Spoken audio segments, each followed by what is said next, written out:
بسم اللہ الرحمن الرحیم۔ السلام علیکم پیارے دوستو، گزشتہ ویڈیو میں ہم نے بتایا تھا کہ حضرت عبد الرحمن بن عوف رضی اللہ تعالی عنہ بھی حضرت ابو بکر صدیق رضی اللہ تعالی عنہ کی کوشش سے مسلمان ہوئے۔ جاہلیت کے زمانے میں ان کا نام عبد القعبہ تھا۔ نبی کریم صلی اللہ علیہ وآلہ وسلم نے آپ کا نام عبد الرحمن رکھا۔ دوستو، حضرت عبد الرحمن بن عوف رضی اللہ تعالی عنہ کہتے ہیں، امیہ ابن خلف میرا دوست تھا۔ ایک روز اس نے مجھ سے کہا، تم نے اس نام کو چھوڑ دیا جو تمہارے باپ نے رکھا تھا؟ جواب میں نے کہا، ہاں چھوڑ دیا۔ یہ سن کر وہ بولا، میں رحمان کو نہیں جانتا، اس لیے میں تمہارا نام عبد الالہ رکھتا ہوں۔ چنانچہ مشرک اس روز سے مجھے عبد الالہ کہہ کر پکارنے لگے۔ حضرت عبد الرحمن بن عوف رضی اللہ تعالی عنہ اپنے اسلام لانے کا واقعہ اس طرح بیان کرتے ہیں، میں اکثر یمن جایا کرتا تھا۔ جب بھی وہاں جاتا اسکلان بن اواقف حمیری کے مکان پر ٹھہرا کرتا تھا، اور جب بھی میں اس کے ہاں جاتا وہ مجھ سے پوچھا کرتا تھا، کیا وہ شخص تم لوگوں میں ظاہر ہو گیا ہے جس کی شہرت اور چرچے ہیں؟ کیا تمہارے دین کے معاملے میں کسی نے مخالفت کا اعلان کیا ہے؟ میں ہمیشہ یہی کہا کرتا تھا کہ نہیں، ایسا کوئی شخص ظاہر نہیں ہوا، یہاں تک کہ وہ سال آ گیا جس میں نبی کریم صلی اللہ علیہ وآلہ وسلم کا ظہور ہوا۔ میں اس سال یمن گیا تو اسی کے یہاں ٹھہرا۔ اس نے یہی سوال پوچھا، تب میں نے اسے بتایا، ہاں ان کا ظہور ہو گیا ہے، ان کی مخالفت بھی ہو رہی ہے۔ پیارے دوستو، آپ کو بتاتے چلیں کہ حضرت عبد الرحمن بن عوف کے بارے میں نبی اکرم صلی اللہ علیہ وآلہ وسلم نے ارشاد فرمایا، تم زمین والوں میں بھی امانت دار ہو اور آسمان والوں میں بھی۔ 200 روایات میں آتا ہے کہ حضرت عبد الرحمن بن عوف رضی اللہ تعالی عنہ کے بعد حضرت ابو بکر صدیق رضی اللہ تعالی عنہ نے حضرت سعد بن ابی وقاص رضی اللہ تعالی عنہ کو بھی اسلام کی دعوت دی۔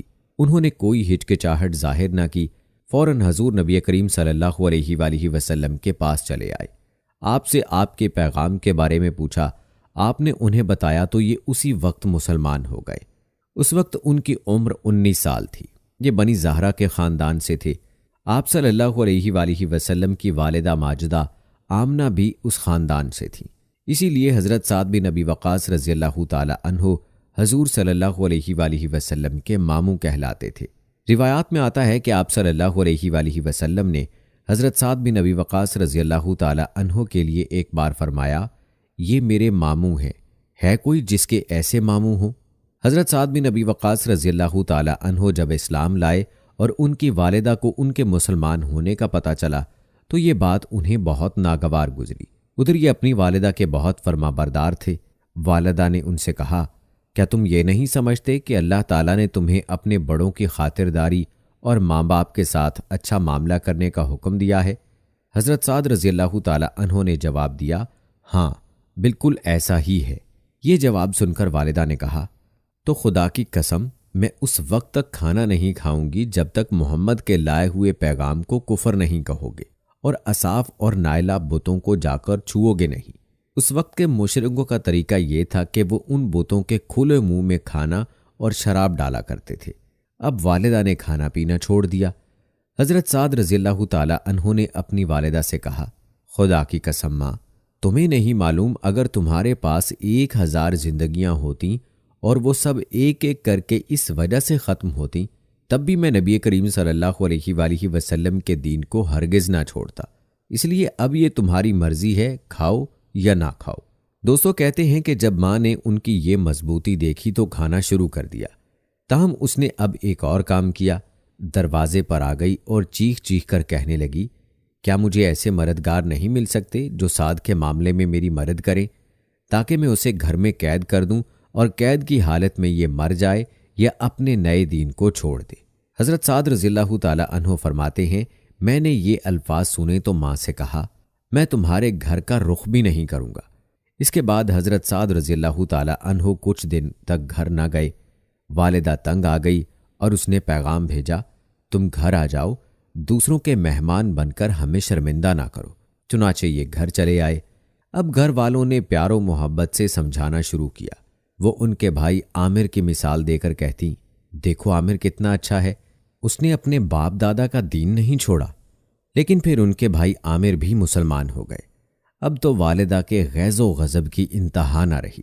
ماں نے دونوں بھائیوں کو بہت تکالیف پہنچائیں۔ آخر عامر رضی اللہ تعالی عنہ تنگ آ کر حبشہ کو ہجرت کر گئے۔ عامر رضی اللہ تعالی عنہ کے حبشہ ہجرت کر جانے سے پہلے ایک روز حضرت سعد بن ابی وقاص رضی اللہ تعالی عنہ گھر آئے تو دیکھا ماں اور عامر رضی اللہ تعالی عنہ کے چاروں طرف بہت سے لوگ جمع ہیں۔ فرماتے ہیں میں نے پوچھا لوگ کیوں جمع ہیں؟ لوگوں نے بتایا یہ دیکھو تمہاری ماں نے تمہارے بھائی کو پکڑ رکھا ہے اور اللہ سے عہد کر رہی ہے کہ جب تک عامر بے دینی نہیں چھوڑے گا اس وقت تک یہ نہ تو کھجور کے سائے میں بیٹھے گی اور نہ کھانا کھائے گی اور نہ پانی پیے گی۔ حضرت سعد بن ابی وقاص رضی اللہ تعالی عنہ نے یہ سن کر کہا اللہ کی قسم ماں تم اس وقت تک کھجور کے سائے میں نہ بیٹھو اور اس وقت تک کچھ نہ کھاؤ پیو جب تک کہ تم جہنم کا ایندھن نہ بن جاؤ۔ غرض انہوں نے ماں کی کوئی پرواہ نہ کی اور دین پر ڈٹے رہے۔ پیارے دوستو، اسی طرح حضرت ابو بکر صدیق رضی اللہ تعالی عنہ کی کوششوں سے حضرت طلحہ تیمی رضی اللہ تعالی عنہ بھی اسلام لے آئے۔ حضرت ابو بکر صدیق رضی اللہ تعالی عنہ انہیں حضور نبی اکرم صلی اللہ علیہ وآلہ وسلم کی خدمت میں لائے اور یہ آپ کے ہاتھ پر مسلمان ہوئے۔ اس کے بعد حضرت ابو بکر صدیق رضی اللہ تعالی عنہ اور حضرت طلحہ رضی اللہ تعالی عنہ نے اپنے اسلام لانے کا کھل کر اعلان کر دیا۔ ان کا اعلان سن کر نوفل ابن عدویہ نے انہیں پکڑ لیا۔ اس شخص کو قریش کا شیر کہا جاتا تھا۔ اس نے دونوں کو ایک ہی رسی سے باندھ دیا۔ اس کی اس حرکت پر ان کے قبیلے بنو تمیم نے بھی انہیں نہ بچایا۔ اب چونکہ نوفل نے دونوں کو ایک ہی رسی سے باندھا تھا اور دونوں کے جسم آپس میں بالکل ملے ہوئے تھے، اس لیے انہیں قرینین کہا جانے لگا، یعنی ملے ہوئے۔ نوفل بن عدویہ کے ظلم کی وجہ سے نبی کریم صلی اللہ علیہ وآلہ وسلم فرمایا کرتے تھے اے اللہ ابن عدویہ کے شر سے ہمیں بچا۔ پیارے دوستو، حضرت طلحہ رضی اللہ تعالی عنہ اپنے اسلام قبول کر لینے کا سبب اس طرح بیان کرتے ہیں کہ میں ایک مرتبہ بصرہ کے بازار میں گیا۔ میں نے وہاں ایک راہب کو دیکھا، وہ اپنی خانقاہ میں کھڑا تھا اور لوگوں سے کہہ رہا تھا اس مرتبہ حج سے آنے والوں سے پوچھو کیا ان میں کوئی حرم کا باشندہ بھی ہے؟ میں نے آگے بڑھ کر کہا میں ہوں حرم کا رہنے والا۔ میرا جملہ سن کر اس نے کہا کیا احمد کا ظہور ہو گیا ہے؟ میں نے پوچھا احمد کون؟ تب اس راہب نے کہا احمد بن عبداللہ بن عبد المطلب، یہ اس کا مہینہ ہے، وہ اس مہینے میں ظاہر ہوگا، وہ آخری نبی ہے، اس کے ظاہر ہونے کی جگہ حرم ہے اور اس کی ہجرت کی جگہ وہ علاقہ ہے جہاں باغات ہیں، سبزہ زار ہے، اس لیے تم پر ضروری ہے کہ تم اس نبی کی طرف بڑھنے میں پہل کرو۔ آپ فرماتے ہیں اس راہب کی کہی ہوئی بات میرے دل میں نقش ہو گئی۔ میں تیزی کے ساتھ وہاں سے واپس روانہ ہوا اور مکہ پہنچا۔ یہاں پہنچ کر میں نے لوگوں سے پوچھا کیا کوئی نیا واقعہ بھی پیش آیا ہے؟ لوگوں نے بتایا ہاں، محمد بن عبداللہ امین نے لوگوں کو اللہ کی طرف دعوت دینا شروع کی ہے۔ ابو بکر نے ان کی پیروی قبول کر لی ہے۔ میں یہ سنتے ہی گھر سے نکلا اور حضرت ابو بکر صدیق رضی اللہ تعالی عنہ کے پاس پہنچ گیا۔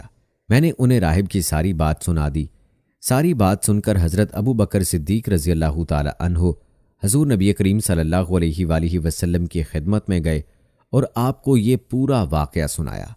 آپ سن کر بہت خوش ہوئے۔ اسی وقت میں بھی مسلمان ہو گیا۔ پیارے دوستو، یاد رہے کہ یہی حضرت طلحہ رضی اللہ تعالی عنہ عشرہ مبشرہ میں سے ہیں، یعنی جن صحابہ کرام رضی اللہ تعالی عنہم کو نبی کریم صلی اللہ علیہ وآلہ وسلم نے دنیا ہی میں جنت کی بشارت دی، ان میں سے ایک ہیں۔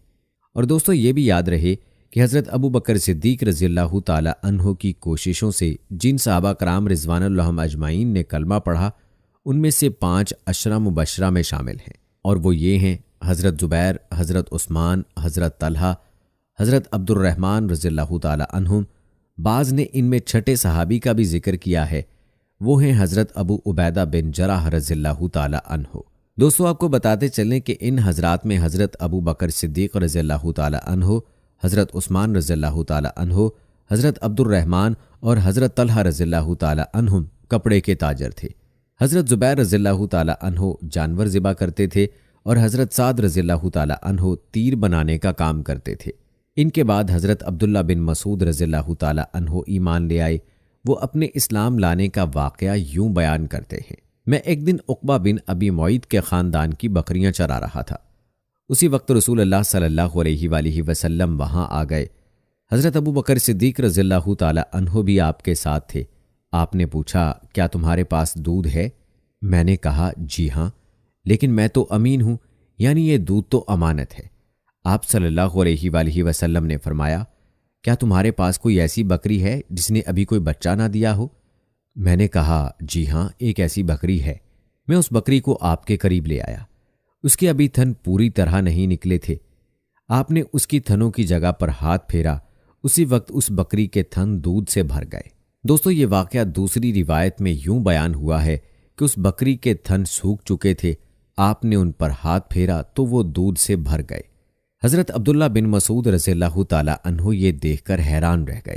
وہ آپ صلی اللہ علیہ وآلہ وسلم کو ایک صاف پتھر تک لے آئے۔ وہاں بیٹھ کر آپ صلی اللہ علیہ وآلہ وسلم نے بکری کا دودھ دوہا۔ آپ صلی اللہ علیہ وآلہ وسلم نے وہ دودھ حضرت ابو بکر صدیق رضی اللہ تعالیٰ عنہ کو پلایا، پھر مجھے پلایا اور آخر میں آپ نے خود پیا۔ پھر آپ نے بکری کے تھن سے فرمایا، سمٹ جا۔ چنانچہ تھن فوراً ہی پھر ویسے ہو گئے جیسے پہلے تھے۔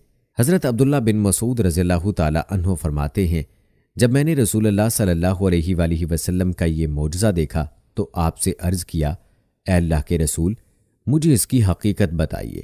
آپ نے یہ سن کر میرے سر پر ہاتھ پھیرا اور فرمایا، اللہ تم پر رحم فرمائے، تم تو جانکار ہو۔ دوستو، کہا جاتا ہے کہ عبداللہ بن مسعود رضی اللہ تعالیٰ عنہ باپ کی بجائے ماں کی طرف سے زیادہ مشہور تھے۔ ان کی ماں کا نام عبد تھا۔ ان کا قد بہت چھوٹا تھا، نہایت دبلے پتلے تھے۔ ایک مرتبہ صحابہ ان پر ہنسنے لگے تو آپ صلی اللہ علیہ وآلہ وسلم نے ارشاد فرمایا، عبداللہ اپنے مرتبے کے لحاظ سے ترازو میں سب سے بھاری ہیں۔